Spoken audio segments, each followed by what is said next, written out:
Bom dia, irmãos e irmãs, graça e paz. Vou começar com uma oração e em seguida a gente começa o devocional, tá bom? Então vamos nos colocar diante do Senhor. Pai amado, te louvamos essa manhã por causa do teu amor, Deus, a tua justiça, a tua graça para conosco, Deus, especialmente o que o Senhor fez por nós, Deus, em Cristo Jesus. Te louvamos porque o Senhor nos trouxe para perto quando estávamos longe. E o Senhor Deus, por meio de Cristo, redimiu, Pai, a nossa vida e nos deu oportunidade de vivermos de maneira que te agrada, Deus, em casa e no trabalho. Nos ajuda nessa manhã, Deus, a compreender a tua palavra, a seguir os preceitos da tua palavra, Deus, a amar mais a tua palavra. Em especial, Deus, nos ajuda a compreender o teu plano de fazer visto na igreja a multiforme sabedoria de Cristo, por meio da forma que nós vivemos em casa e por meio da forma que nós vivemos no trabalho. É isso que nós oramos, no nome de Jesus, nosso Salvador. Amém. Como eu falei, o texto de hoje é Efésios capítulo 6, versículos 1 a 9. Esse texto ele é bem prático. Os capítulos 1 a 3, como a gente tem visto, expõem para nós o Evangelho, e dos capítulos 4 a 6, Paulo está indo explicando para nós, planando para nós como que nós aplicamos o Evangelho, né? Como que aquilo que Cristo fez na cruz por nós deve ser visto, né, na nossa vida, no nosso dia a dia, nas várias, diversas áreas da nossa vida, né? Então aqui a gente chega falando especificamente sobre a nossa casa, né, nossa família, como nós devemos viver na família e como nós devemos viver no nosso trabalho. E é significativo porque Deus é uma comunidade, né? Deus é uma família de três, né? E por Deus ser uma família de três, né? Ele nos projetou então para essa vida familiar, né? E em nossos lares, em nossas igrejas, então esse aspecto da comunidade de Deus ser três em um, né? Pai, Filho e Espírito Santo, ele então nos projeta para funcionarmos como uma família, né? Tanto no lar como na igreja. Deus também é um trabalhador criativo, né? Jesus disse, né? Meu Pai trabalha até agora e a gente vê Deus trabalhando na criação. Então um aspecto do caráter de Deus é que ele é trabalhador, é um trabalhador criativo. A forma como ele nos criou o universo. Então ele nos projetou também por conta disso para um trabalho criativo em nossos empregos e também em nossas igrejas, né? Então isso é algo bem interessante. E eu vou começar lendo o texto e em seguida a gente medita na passagem. Então, Efésios capítulo 6, versículos 1 a 9. Filhos, obedecei a vossos pais no Senhor, pois isto é justo. Honra teu pai e tua mãe, que é o primeiro mandamento com promessa, para que te vá bem e sejas de longa vida sobre a terra. E vós, pais, não provoqueis vossos filhos à ira, mas criai-os na disciplina e na demonstração do Senhor. Quanto a vós outros servos, obedecei a vosso Senhor segundo a carne, com temor e tremor, na sinceridade do vosso coração, como a Cristo, não servindo à vista como para agradar a homens, mas como servos de Cristo, fazendo de coração a vontade de Deus, servindo de boa vontade, como ao Senhor e não como a homens, certos de que cada um, se fizer alguma coisa boa, receberá isso outra vez do Senhor, quer seja servo, quer livre, e vós, senhores, de igual modo, procedei para com eles, deixando as ameaças, sabendo que o Senhor, tanto deles como o nosso, está nos céus e que para com ele não há acepção de pessoas. Então, essa passagem, Paulo começa a instruir primeiro, né, os filhos, né? Mas antes de falar especificamente dos três aqui, eu queria conectar um pouco esse trecho, né, com o restante da carta. E uma das formas que a gente faz isso é olhando para o Evangelho, né? Então, a gente pensando no Evangelho e olhando até para o mundo caído hoje que a gente vê que à medida que nós vivemos, né, a gente vê que a humanidade continua a quebrar os princípios do nosso Criador, né? E especialmente na família e no trabalho, né? A gente descobre que nas nossas casas, nossos locais de trabalho, é um cenário em que a gente vê nossas falhas, as falhas das pessoas, e isso se torna muito óbvio, né? Na família, no trabalho é algo que a gente vê no dia a dia. Então a gente pode, e esses lugares podem se tornar disfuncionais, né? E querendo ou não, profundamente infelizes em alguns casos. Então, aqui que a gente vê que o Evangelho ele realmente brilha, né? Porque quando Cristo se fez carne para nos salvar e viveu uma vida cristã perfeita no nosso lugar, ele nasceu na família de um trabalhador, né? E para viver perfeitamente os princípios do nosso Criador. E quando ele morreu na cruz pelos nossos pecados, ele foi punido por nossas fraquezas e maldades, né? Em casa e no trabalho, ou seja, os pecados que cometemos em casa, que cometemos no trabalho e que as pessoas em geral cometem, para que, por meio desse sacrifício de Cristo, né, essas pessoas, nós que temos fé em Cristo, pudéssemos ser perdoados e então buscássemos força para mudar, né? Então, como a gente tem visto, Paulo está explicando o que significa ser povo de Deus, né? Em cada lugar, o que significa ser cheio do Espírito e se submeter uns aos outros, né? Então, por plano eterno de Deus de unir todas as coisas sobre Cristo e demonstrar essa sabedoria triunfante, como a gente tem visto nas esferas celestiais em sua igreja, né? Então, agora Paulo fala como nós devemos nos comportarmos, né, na família e na igreja, e no trabalho, né, também na igreja. Mas também nossa obediência a Cristo e nossas famílias e locais de trabalho. Portanto, né, nossas casas e escritórios são locais de adoração a Deus, tanto quanto qualquer edifício de igreja ou evento missionário. E isso é significativo, né? Independente de onde estamos, mas especialmente na família, no trabalho, nesses ambientes tão comuns que nós vivemos todo dia, são locais que são locais de adoração, né? Assim como qualquer edifício de igreja. Então nessa passagem a gente vê Paulo falando sobre filhos, pais, né? E servos e patrões aqui também, né? Então vamos começar primeiro com filhos. Ele começa com o mais novo, né, Paulo? Então Paulo instrui os filhos a obedecerem os pais, tá? É o que diz aqui nos versículos 1, 2 e 3. Filhos, obedecei a vossos pais no Senhor, pois isso é justo. Honra teu pai e tua mãe, que é o primeiro mandamento com promessa, para que te vá bem e sejas de longa vida sobre a terra. Então, é significativo aqui que a ordem, né, de obedecer pai e mãe é para toda a vida, né? A gente vê esse versículo em Êxodo 20, 12, Mateus 5, 17. Porém, a maneira de obedecer esse mandamento varia, né? Dependendo da fase em com que aquela pessoa se encontra e a forma como os pais desejam ser servidos muda, né? Então a gente vê que ao longo, principalmente quando a pessoa é menor de idade, enfim, ela tem que definitivamente ela vai obedecer os pais, né?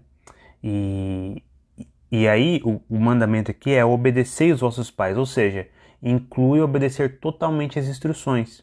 Então, é claro que a gente tem casos aí que é mais fácil, né, para um filho se submeter, ou não tão difícil, quando as instruções são claras, quando existe um motivo, né, é explicado o motivo para a obediência, enfim.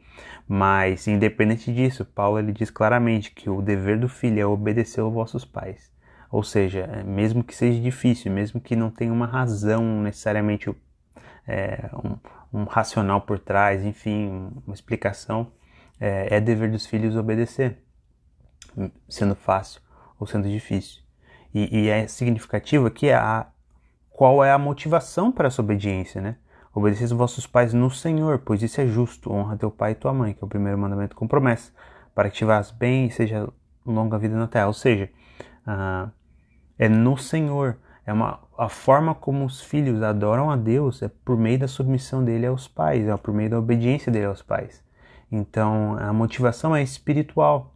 Então, isso também protege os filhos de obedecer mandamentos que vão contra a palavra de Deus, né? Que eles não deveriam, não devem obedecer, né? Por exemplo, fazer um mal para outra pessoa, né? Não devemos, o filho não deve obedecer esse mandamento,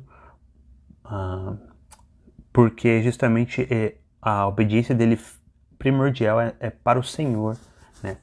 Então, a motivação espiritual. Os filhos não precisam obedecer aos pais porque os pais são mais importantes do que os filhos. Os pais não são mais importantes do que os filhos, mas como parte da obediência amorosa a Cristo, né? Se Cristo ele está mostrando a sua sabedoria triunfante na igreja, né? E unindo todas as coisas sobre ele, então os filhos é um aspecto importante disso, né? Essa obediência que os filhos dão a Cristo por meio da submissão aos pais, tá? Então, isso é significativo. Estou arrumando aqui a minha câmera, tá caindo um pouco, só um instantinho. E então, quando uma criança, por exemplo, né, tem um trecho aqui que eu acho interessante ler para vocês. Quando uma criança limpa a louça ou arruma o quarto ou chega em casa antes da meia-noite e se esforça para entender por que isso é tão importante para seus pais, acredite, algumas crianças não entendem. Ela não precisa acreditar que seus pais sabem o que é melhor. Muitas vezes os pais não sabem. Isso é verdade. Às vezes realmente não foi feita uma regra, enfim, uma coisa que não foi feita para o que é melhor. Muitas vezes não é. Nem aceitar que uma mesa limpa ou um quarto limpo seja moralmente superior. Não é superior arrumar o quarto, ou moralmente falando, né?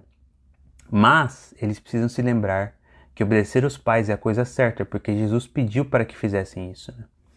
Então, essas são as oportunidades para agradar o seu Senhor, né? Obviamente é útil quando o pai pode encontrar uma oportunidade para explicar isso a seu filho, ou seja, mostrar para ele que a motivação maior e última para a obediência dele é sim porque Cristo exige essa obediência, e essa é uma das formas de que a gente pode ver o Evangelho nas nossas famílias, né? Como uma pessoa que não conhece a Cristo pode então ver, né, o Evangelho sendo encenado ali, né? Como alguém se submete aos pais em submissão a Deus, né?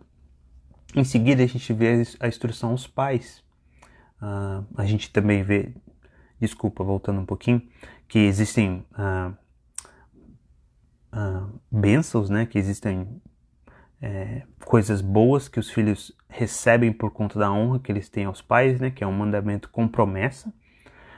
E a ideia aqui é justamente que tem muito a ver com a sabedoria, que eles vão colher frutos, né? Ainda nessa vida e principalmente na futura, de coisas boas que eles vão ter, justamente porque eles submeteram a Cristo, né? Eles submeteram a obediência aos pais, mas de forma última eles submeteram a Cristo. Então eles vão ter sim recompensas porque eles estão em Cristo Jesus. Então essa instrução aos filhos, em seguida Paulo vai para os pais, né? Então a instrução para os pais é: pai, formem seus filhos. É o que a gente vê aqui no versículo 4. E vós, pais, não provoquei vossos filhos a ira, mas criai-os na disciplina e na demonstração do Senhor. Então a gente vê aqui tanto um mandamento positivo e um outro negativo, né? E os pais, como chefes de família, têm uma responsabilidade especial. Embora as esposas, muitas delas passem mais tempo, né, com os filhos do que seus maridos, os pais têm uma responsabilidade primária, que não deve ser negligenciada, né? Portanto, as mães que podem ficar em casa podem ajudar muito os pais, adiando decisões importantes até que haja uma chance de discutir o problema com seus maridos. Por quê? Porque a ideia é que... a ideia não... O que a Bíblia diz é justamente que o marido tem a responsabilidade especial de liderança nesse sentido. Paulo dá aos pais uma instrução negativa seguida por uma positiva. A primeira instrução negativa é: não irrite seus filhos, né? Os pais não devem provocar, então, os filhos à ira, a raiva, né? Com disciplina severa ou implacável, ou seja, disciplina sem um tipo de critério, sem nenhum tipo de controle, né? Então, ou demandas excessivamente duras, regras inconsistentes ou injustas, crítica ou humilhação constante ou insensibilidade a diferentes épocas das fraquezas, medos e necessidades de uma criança. Ou seja, quando os pais negligenciam isso, né, eles estão sim provocando seus filhos à ira, né, irritando seus filhos.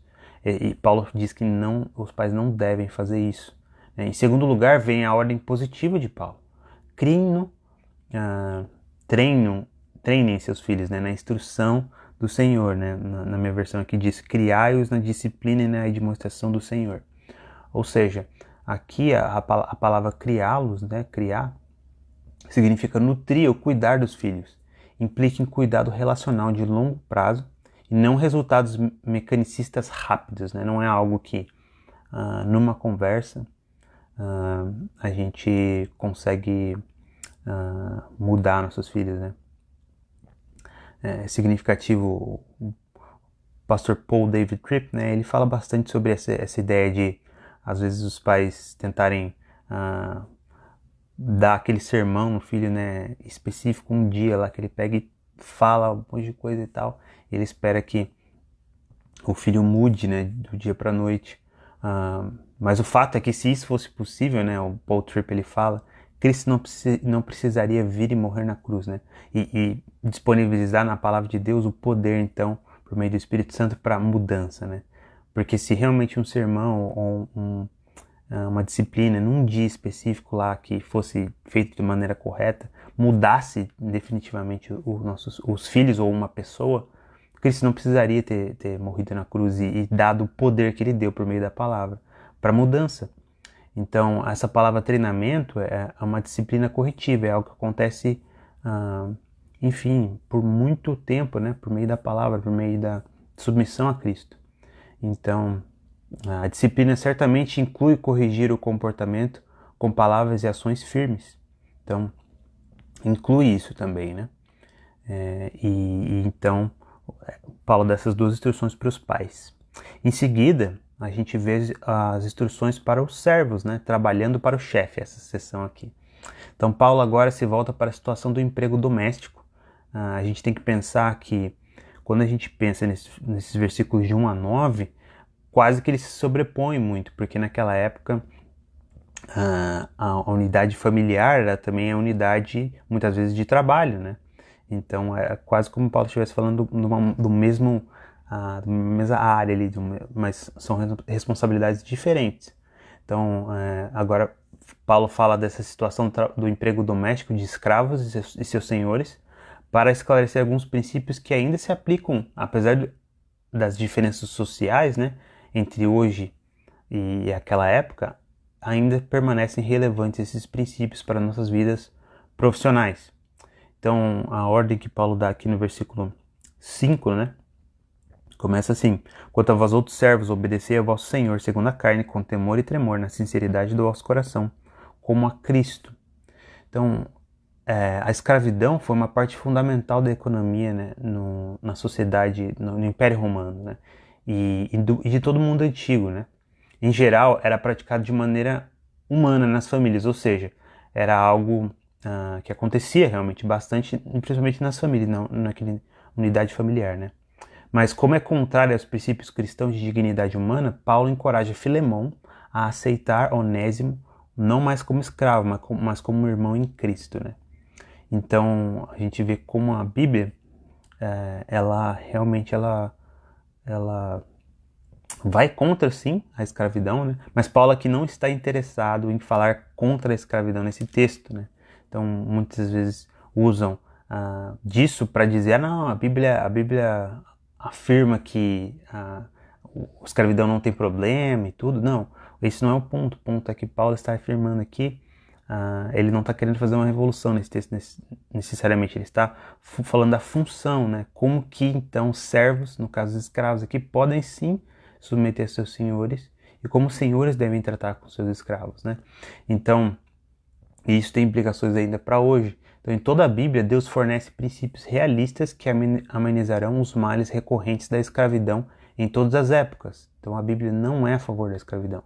E a gente tem que lembrar também que a escravidão aqui nessa época é diferente da escravidão que nós experimentamos enfim, nos últimos 100, 200 anos aí, que aconteceu, quando acontece, que é realmente diferente por conta de muitas dessas... de haver abuso, sim, muitos casos, mas realmente era um contexto diferente, né? Então, a gente tem que levar isso em consideração, de que muitos desses escravos até, eles, por vontade própria, eles se submetiam quase como a servir um servo que era um patrão que era bom, e eles se submetiam a isso para a vida toda. E mesmo em algumas oportunidades, enfim, quando eles poderiam ser libertados, ainda assim eles optavam, enfim, pelas condições da época. Era realmente um contexto totalmente diferente. Então, a gente tem que levar isso em consideração. Então, a Bíblia não é a favor da escravidão. Portanto, prova disso, né, é que cristãos evangélicos como William Wilberforce, que trabalharam incansavelmente pela abolição de escravos na Grã-Bretanha, né, ou por exemplo Martin Luther King, foram claramente impulsionados por princípios cristãos, né. E até um parênteses aqui, né, tristemente hoje aqui nos Estados Unidos, a gente tem visto pessoas querendo apagar a história, né, querendo ou não, de figuras do passado que de alguma forma estavam sim envolvidas em algum tipo de escravidão, alguma coisa similar, né? E sim, existiam falhas de caráter nessas pessoas, como existem falhas de caráter em todas as pessoas, né? Mas existe uma tentativa de querer apagar a história inteira do passado por conta de algumas dessas pessoas terem algumas falhas de caráter ligadas com esse aspecto da escravidão, né? Que é muito triste, sim, a gente não deve esquecer esse lado, né? Mas a gente não pode pensar que a gente pode apagar a história, né? Até porque a gente vê na própria palavra de Deus, Paulo se referindo aqui, não que ele concorda com a escravidão, mas ele instrui para nós como que escravos devem se portar em relação aos seus donos, né, aqueles que eles estão servindo sob, e como que os chefes devem lidar aqui também. Então, a primeira instrução que Paulo dá aos servos, né, é que eles devem obedecer às instruções que receberam de vossos chefes, o versículo 5 que eu acabei de ler. A segunda coisa que Paulo diz, né, que além de obedecer, eles devem servir, né, não servindo à vista como para agradar a homens, mas como servos de Cristo, fazendo de coração a vontade do Senhor. Ou seja, o objetivo não é servir final, não é servir pessoas. O objetivo final é servir ao Senhor, visto que toda a terra pertence a Deus vivo, que fornece nossas necessidades diárias, né? Quando estamos contribuindo para o negócio agrícola, empresa de TI ou qual trabalho seja, né? De uma pequena forma, estamos ajudando a governar a criação de Deus. Ou seja, é ao Senhor que estamos servindo, né? E isso nos ajuda muito, né? Principalmente quando a gente vê injustiças ou pessoas não sendo recompensadas, né? É o que a gente vê no versículo 8. Não há alguém que não será recompensado. Veja o versículo 8. Certo de que cada um, se fizer alguma coisa boa, receberá isso outra vez do Senhor. Quer seja servo, quer livre. Quer seja servo, quer livre, independente de quem seja. Se ele serviu, se ele fez de coração, se ele serviu como serviço a Cristo, ele vai receber alguma coisa boa do Senhor, né? Então isso é um consolo para nós. E mesmo que o seu mestre terreno, né, o seu patrão, não perceba e não se importe com o que fazemos, ou seja tendencioso ou mesquinho, como eles nos recompensam, né? Nosso Senhor vê tudo, incluindo os motivos para nós fazer, e terá prazer em nos recompensar, seja nessa vida ou seja no céu. Então, quer sejamos escravos ou senhores, com um salário alto ou mínimo, quer seja em posição de empresa no topo, né, um CEO, ou posição social, enfim, menor, né, reduzida, Cristo recompensará generosamente as obras feitas por Ele com um bônus no céu, entre as riquezas incomparáveis de sua graça, que é muito melhor do que nós poderíamos ter nessa vida. Pois somos obras, como a gente viu lá em Efésios capítulo 2, né? Pois somos feitura dele, né? Criados em Cristo Jesus para boas obras, que Deus preparou de antemão, para que andássemos nelas. Então essas instruções para o chefe e finalmente as instruções para o escravo e finalmente agora as instruções para o chefe. Então, versículo 9: E vós, senhores, de igual modo procedei para com eles, deixando as ameaças, sabendo que o Senhor, tanto deles como o vosso, está nos céus, e para com ele não há acepção de pessoas. Então, mestres aqui eram considerados os donos de seus escravos, né? Paulo, então, não os negligencia por causa de ser uma instituição pecaminosa, né, a que serviam. Os ricos e poderosos devem seguir a Cristo de todo o coração, como os pobres. Ele dá uma instrução culturalmente chocante para seus senhores. Imagina naquela época eles receberem esse tipo de instrução, né? Trate seus escravos da mesma maneira como você gostaria de ser tratado. E esse princípio se estende a qualquer pessoa com autoridade no local de trabalho hoje, né? Isso não significa abdicar do papel de liderança, né? Ou da responsabilidade de dirigir uma empresa e dirigir um negócio, né? Liderança é um ministério de serviço, como vemos mais claramente em Jesus. E muitas empresas e igrejas sofrem de uma falta crônica de ministério, dessa liderança, né, cristã. Então, isso exige que os patrões de então e os empregadores de agora não ameacem os empregados com consequências injustas ou arbitrárias, né? Terá de haver código de conduta, disciplina e penalidades, mas também procedimentos de reclamação, arbitragem independente. Não trabalhadores que estão vivendo aterrorizados, né, com medo que o patrão tire injustamente o seu sustento a qualquer momento. Então Paulo diz que isso ocorre por dois motivos. Primeiro, os chefes cristãos sabem que seu próprio mestre celestial é também o dono de tudo, né, e ele é um funcionário. Então, eles são responsáveis perante o mesmo Senhor, que julgará seu trabalho com imparcialidade. Obviamente, se negligenciarmos ou maltratarmos nossos funcionários, né, aqueles que têm funcionários, corremos o risco de enfrentar sua disciplina amorosa agora e recompensas reduzidas no céu. Ou seja, é a ideia de que, por mais que o patrão ele tenha, assim, esses funcionários, pessoas que trabalham para ele, de forma última, ele tem alguém que é o seu dono, né? Que é aquele que ele é escravo. E ao se lidar com esse funcionário no dia a dia, ele então deve fazer de maneira com que ele esteja se submetendo ao seu senhor. Então, a forma como ele agir, né, com esse funcionário, muitas vezes vai ter consequências da forma como Deus vai agir com ele. Então, em segundo lugar, Deus não mostra nenhum favoritismo. Aqueles que ocupam cargos sêniores podem estar acostumados a privilégios e vantagens sociais dentro da empresa e no mundo em geral, mas Deus não tem preconceito social, ou seja, por esses dois motivos, Deus os senhores devem agir de maneira que agrada a Deus no ambiente de trabalho. Os chefes têm um chefe maior e também porque Deus não mostra favoritismo, né? Não há diferenças aqui. Deus mostra favoritismo por um, por outro, dependendo do cargo social. Não, Deus não mostra favoritismo por ninguém. E então nessa passagem que nós vimos, a gente viu de maneira bem prática como senhores, escravos, pais e filhos são todos encorajados a viver e trabalhar juntos, como servos de Cristo, para demonstrar nos reinos celestiais a sabedoria triunfante de Deus em sua missão eterna de reunir todas as coisas sobre Cristo Jesus.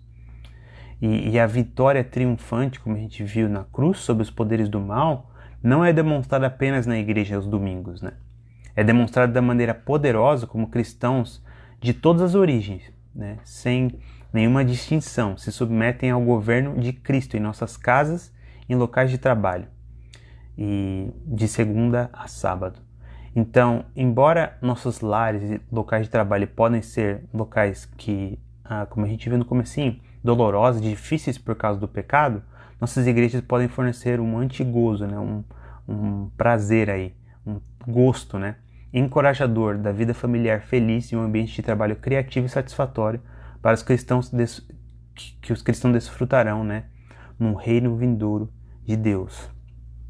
Então, princípios bem claros para nós de como nós nos submetemos a Cristo e como aguardamos o retorno dele para nos buscar e estarmos com ele para sempre. Vamos orar? Pai amado, te louvamos, Deus, mais uma vez, Pai, pela clareza da Tua palavra, pelo do Santo Espírito, Deus, que testemunha com nosso espírito e testifica que a Tua palavra é a verdade e nos ajuda, Deus, a compreender a Tua vontade. Ó Pai, nos ajuda a compreendermos como podemos nos submeter a Cristo, Deus, no trabalho, na nossa vida familiar, a fim de que, Deus, a multiforme sabedoria de Cristo seja visto na igreja, Deus, seja visto em nossas casas. Nos ajuda, Pai, a proclamarmos o Evangelho por meio do que falamos e também dando testemunho, Deus, em nossas vidas, da maneira como vivemos. É isso que nós oramos no nome de Jesus, o nosso Salvador. Amém.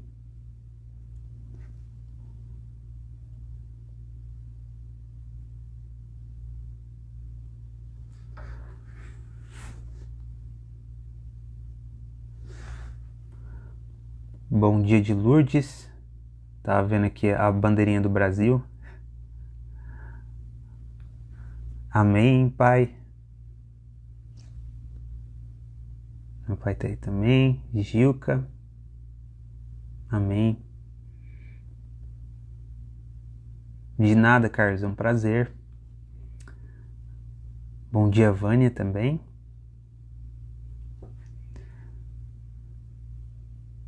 Bom dia, Dimas.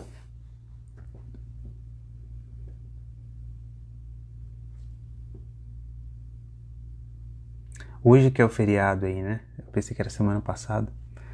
7 de setembro. Aqui também é feriado, acredite se quiser. Mas não é, obviamente, o mesmo feriado. Aqui é Labor Day, né? Dia do trabalho. Hoje.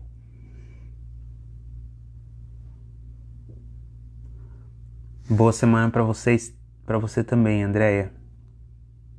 Alexandréia. E Andréia também. Boa semana. Bom, irmãos e irmãs, eu vou nessa. Tenham uma boa semana. Que a graça e a paz do Senhor Jesus Cristo sejam com vocês. Amém? Um abraço.